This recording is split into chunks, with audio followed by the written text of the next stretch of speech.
안녕하세요, 양심중고차 이순영입니다. 자, 오늘 영상은 차본다입니다.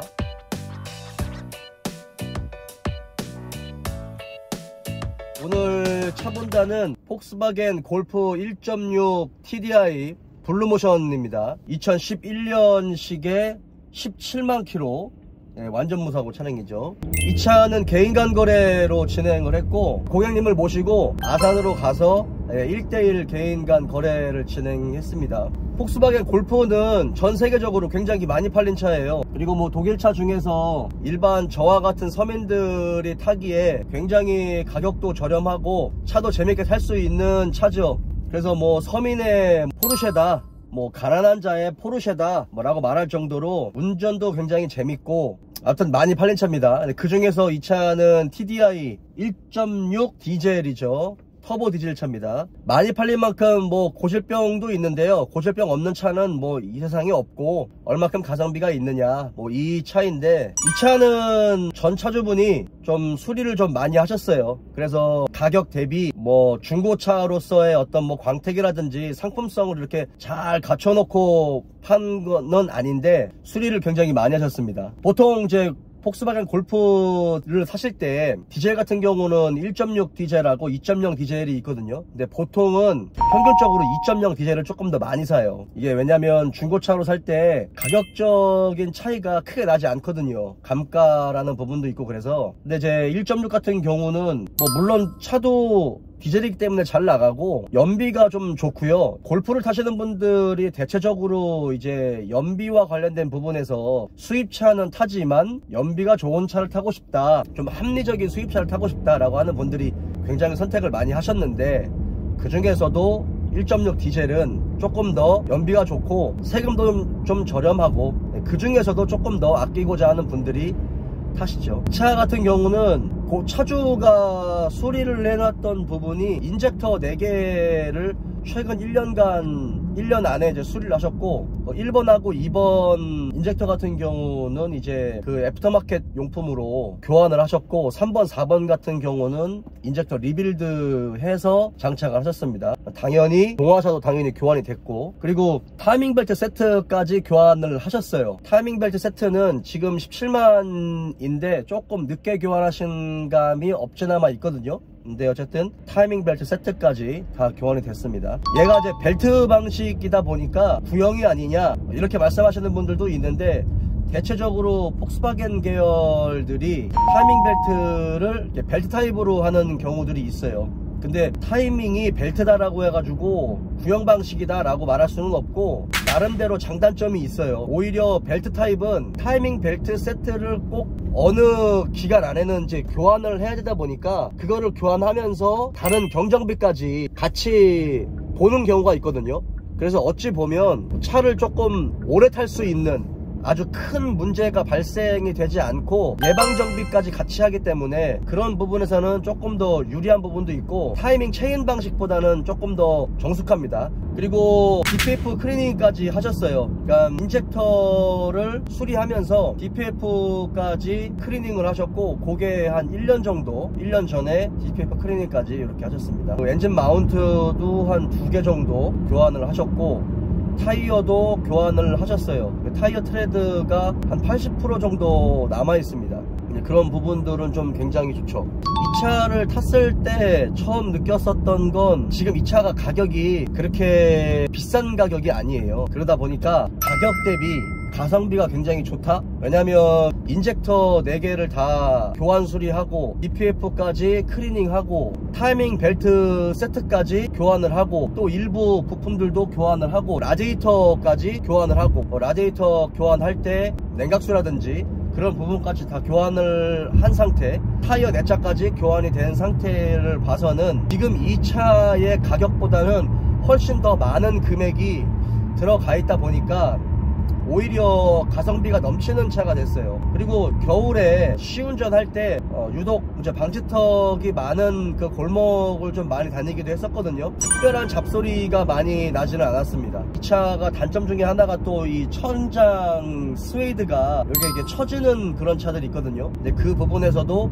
굉장히 좀 양호했고, 카센터에 가서 차를 떠봤어요. 그리고 이제 언더카바를 일부 뜯어가지고 충분히 언더컵을 벌린 다음에 구석구석 좀 확인을 했습니다. 누유되는 부분은 거의 보이지 않았어요. 뭐 크랭크샤프트 리제나 쪽이라든지 아니면 등속 조인트 부분이라든지 아니면 터보 쪽에서 엔진 오일이 다시 그 엔진 오일 팬으로 들어가는 그 리턴 파이프 그 고정 볼트 있거든요.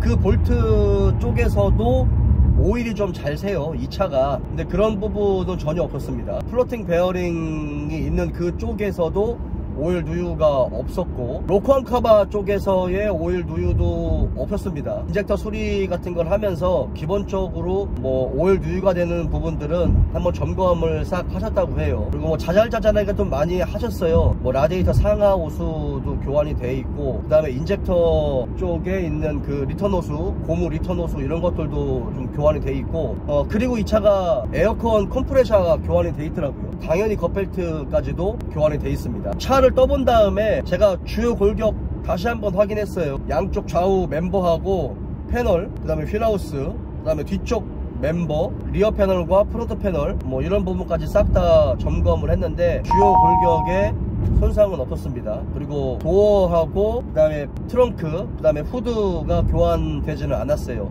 펜더의 교환도 없었습니다.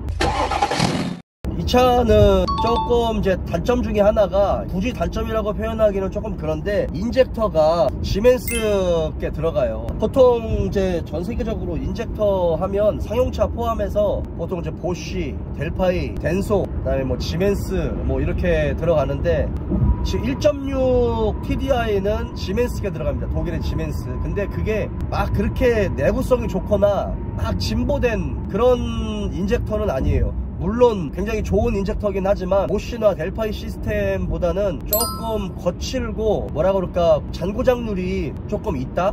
뭐 요런 타입입니다. 그리고 약간 얘는 피에조 타입이에요. 그러니까 니들 베어링 타입이 있고 피에조 타입이 있는데, 이 차 같은 경우는 이제 정전압 방식으로 전기의 흐름을 이용해서 인젝터의 연료의 분사 시스템을 제어하는, 이 정전압 방식으로 제어를 하는 그런 방식이거든요. 그래서 조금 비싸요. 그리고 좀 예민할 수는 있습니다. 근데 얘는 이제 지멘스 타입이다 보니까 조금 아쉬운 부분이 있고, 그리고 이 차는 이제 건식 7단 DSG 미션이 들어갑니다. DSG 미션 같은 경우는 우리가 잘 알고 있는 이제 DCT 미션이라고 표현하는데, 뭐 DCT나 DSG나 그냥 똑같은 구조인데 부르는 방식만 다를 뿐이고요. 2.0은 이제 습식 6단 DSG가 들어가는데, 1.6 같은 경우는 이제 7단 건식 DSG 미션이 들어갑니다. 그래서 뭐 건식이 더 좋냐 습식이 더 좋냐 물어보시는 분들이 있는데, 특징들이 다 달라요. 그래서 아주 미세하게 내구성을 조금 따진다면 건식보다는 습식이 조금 더 낫고, 직결감이라든지 이런 거 같은 경우는 습식보다는 건식이 그나마 조금 더 좀 유리한 부분이 있는데, 전부 다 장단점이 워낙 늘어지는 미션이다 보니까 그 부분에서 뭐가 좋다 나쁘다 말할 수는 없습니다. 대신에 이제 건식 DSG 미션 같은 경우는 좀 분진가루가 좀 생길 수가 있고요. 그리고 미션 오일을 교환하는데 조금 더 저렴하죠. 이 차 같은 경우는 제가 걱정을 했었던 게, 이제 DSG 미션을 교환할 때가 좀 됐거든요. 17만이기 때문에 교환할 때가 됐는데, 미션 관련된 부분에서는 전혀 이질감이나 문제를 느끼지 못했어요. 전 차주분이 장거리 위주로 이렇게 운전을 하셨다라고 하는데, 이렇게 시내 위주로 다닌 차들 같은 경우는 10만 킬로 조금 넘으면 대번 디스크 산발이가 이제 많이 닳거든요. 근데 이제 뭐 DSG 미션이나 DCT 미션 같은 경우는 아시는 분들은 잘 아시겠지만, 일반 수동 미션처럼 디스크 산발이 압력판을 교환을 해줘야 되는 방식이거든요. 그리고 변속을 오토처럼 자동으로 변속을 해주잖아요. 그래서 이 미션의 디스크 산발이를 교환할 때 플라이 휠 어셈블리를 같이 교환을 하고, 그 다음에 압력판 교환하고, 그 다음에 변속 액추에이터가 들어가요. 그 액추에이터까지 같이 교환을 해주는 게 좋습니다. 그러니까 좀 돈이 그래도 조금 더 들더라도 한 번에 교환을 하는 게 좀 유리합니다. 그래서 뭐 DCT나 DSG 미션 교환할 때 그냥 디스크 산발이만 교환하시는 분도 있고, 아니면 링기어까지만 교환하시는 분들이 있는데, 되도록이면 플라이휠 링기어 교환할 때 센터 베어링이 들어가요. 중간에 이 센터를 딱 맞춰주는 링 베어링이 들어가는데, 그거까지 교환을 하시는 게 좋습니다. 그거 그냥 쓰시는 정비소도 있거든요.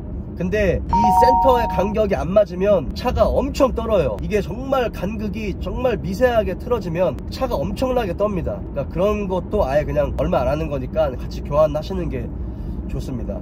지금 특별히 문제가 발생되는 거는 없었어요. 자동차 가격도 그렇게 지금 현재 시세로서 그렇게 비싼 가격도 아니고 관리를 전혀 안 한 차가 아니다 보니까 오히려 우리가 말하는 미션 빼고 디스크 산발이 쪽 빼고는 뭐 너무 굵직굵직한 거를 다 교환을 좀 해놓으셨기 때문에 오히려 더 극강의 가성비 있는 차를 정말 사지 않았나 싶을 정도로 뭐 차 상태는 나쁘지 않았어요. 더군다나 이게 겨울이잖아요. 겨울에는 삐그덕거리거나 잡소리가 나거나 뭐 이런 부분들이 분명 있을 수 있거든요. 하체 쪽에서나 독일차는 특히나 하체 쪽에서 고무 부싱이 딱딱하기 때문에 조금 더 잡소리가 많이 나요. 근데 그 부분에서 잡소리도 거의 들리지 않았습니다. 그래서 지금 이 차는 엔진 오일하고 미션 오일 혹시 모르니까 그냥 연료 필터까지 교환을 하고, 브레이크 디스크는 그렇게 파먹지 않았어요. 브레이크까지는 굳이 교환할 필요는 없고 타이어 내짝도 굉장히 양호했기 때문에 그냥 그 정도의 경정비만 하고 한동안 타지 않을까 라고 생각이 듭니다. 미션 디스크 산발이는 20만 킬로 전후로 해가지고 소음이 발생을 하거든요. 차 진동이 좀 많이 생기고 이러면 변속 충격이 많이 생기고 그럴 거예요. 그러면 그때 디스크 산발하고 제가 아까 말한 그런 소모품들, 미션과 관련된 소모품들 그때 교환을 하면 좀 좋을 것 같다는 생각이 듭니다. 상당히 괜찮았어요. 네, 상당히 괜찮아가지고 뭐 지금 이 차를 구입하는 차주도 그렇고 저도 사실은 사지 말라고 했거든요. 처음에 이 차를 보지 않은 상태에서는 연식하고 키로수하고 차종 얘기만 듣고 굳이 이걸 살 필요가 있냐 라고 제가 사실은 좀 만류를 했거든요. 근데 상당히 괜찮았어요. 저조차도 조금 만족스러웠습니다. 지금 이렇게 관리가 잘 된 차를 사신다면 특히나 키로수는 사실 크게 상관이 없을 것 같아요. 몇 년 어떤 디젤과 관련된 이슈나 그런 것들이 갑자기 어떤 정책이 바뀌지 않는 이상은 상당히 오랜 기간 탈 수 있을 것 같다라는 생각이 들고, 고속도로만 뛰면 진짜 한 기름 가득 넣고 한 1500km까지도 고속도로만 뛴다라고 하면 한 1500km까지도 충분히 가능합니다. 1.6 TDI 같은 경우는 단점은 연료비에서 세이브 되는 거를 수입차다 보니까 경정비 하는데 좀 어느 정도 다 들어간다, 그런 게 좀 단점이 될 수 있는데 그거는 생각의 차이니까요. 어쨌든 지금 현재로서는 정말 극강의 가성비 있는 관리가 잘 된 차를 구입을 하셨다. 오늘 폭스바겐 골프 1.6 TDI 블루모션 2차 상태를 꼼꼼하게 확인을 해드렸고 그 내용들을 차주님께 전부 다 보여드렸습니다. 자, 오늘 영상 여기까지입니다.